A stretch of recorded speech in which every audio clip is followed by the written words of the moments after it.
pessoal do canal, estamos aqui mostrando para você o compressor agindo. Mas é daí que vai começar a fase. Quando essa luzinha, a carreira de luz está acendendo, é porque o compressor está com... Só quem é, aleluia, glória a Deus, eu queria que me exaltar, sabe?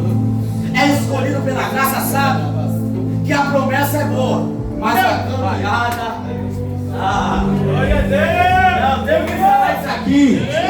Só quem é conhecido, só quem é, aleluia, escolhido pela graça sabe que quando a graça escolhe, ela chega e diz: olha, José, toma esse sonho, vai ser governador.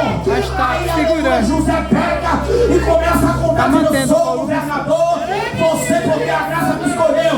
Aí a Bíblia diz em contenda, aí a Bíblia diz em inveja, aí a Bíblia diz em cisterna, aí a Bíblia diz em, aleluia, escravidão, aí a Bíblia diz em, aleluia, servidão, aí a Bíblia diz em prisão.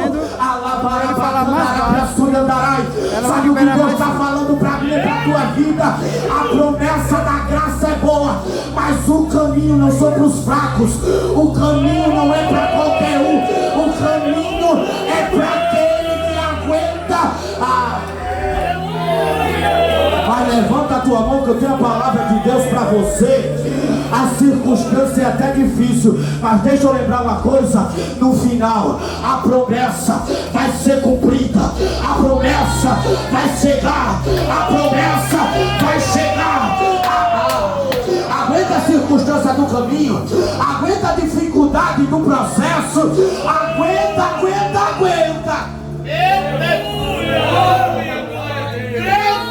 É para entender, né, pessoal? Estou sentindo a graça de Deus hoje aqui. Eu vou profetizar, aleluia, na tua vida.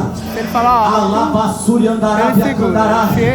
Deus não é homem para mentir, e nem filho do homem para se arrepender. Quando a graça escolhe, quando a graça promete, a circunstância até vem, mas ela não consegue te matar, ela não consegue te parar. Porta fechada não apaga a promessa. Ela é pequena, ela é pressura, andará bacandarai.